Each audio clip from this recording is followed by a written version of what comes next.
Something strange was happening. Something new was happening. Tongues of fire touching people, people ducking everywhere, trying not to burst into flames. Surely, it was just the beginning of a mass incident of spontaneous combustion. I bet that's what people were thinking. It must have been terrifying. And it must have taken a hot minute for people to realize that no one was going to burst into flames. I mean, that's what you would have expected, but that's not what happened. Nobody was set on fire, but every heart was set ablaze. This was the moment that all the stuff that was holding them back, the fear, the doubt, the uncertainty, the lack of vision, it all disappeared. The fear, the doubt, the uncertainty, the lack of vision, that's what was consumed by the flames. And it was out of the chaos and confusion of the flames and the wind and the seemingly drunken gathering that the church was born. Something shifted. Something changed. Something new was happening. The followers of Jesus, they stopped going to gatherings to talk about what they should do next, and they quit making their to-do lists and their action plans, and they just went out and they started telling people the good news about Jesus. They spoke clearly and with conviction, and they did everything Jesus told them to do, like healing the sick and feeding the hungry, caring for the needy, working for justice, and forgiving one another. It was hard-fought community, but it was worth the work. They remembered that day when everyone could understand everyone else, even people who didn't look like each other, even people who didn't speak the same language.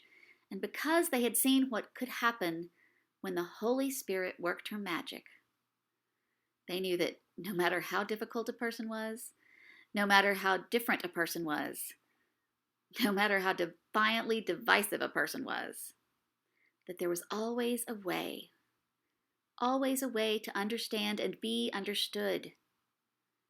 The people were filled with the Holy Spirit, free and open, loving and honest, focused on the kingdom that Jesus spoke about. It was like they were actually building the kingdom, person by person, act by act, word by word. They were filled to the brim with the Holy Spirit, and because of that, they thought less and less about what had been, and more about what would be, what could be. They cared less and less about what others thought, and more about how much they could love. These Spirit-filled early Christians were quick learners, and they learned right quick on that day of Pentecost that the Holy Spirit doesn't give a fig about your plans.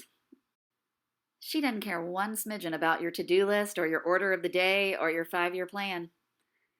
She comes at the most unexpected times and puts the power of God in the most unexpected people, turning ordinary women and men into instruments of God's power and mediators of God's grace. Today, something strange is happening. Something new is happening. Something has shifted. Something has changed. The church is not what it used to be, nor is it what it will become. But we must change. We must be better. The Spirit is still moving. It is blowing and burning away our fear, our doubt, our uncertainty.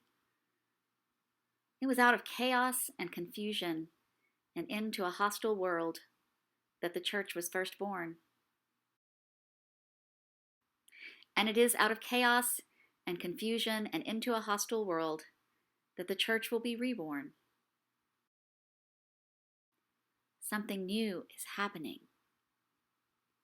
And the Holy Spirit, well, she continues to burn in us and through us and around us every step of the way.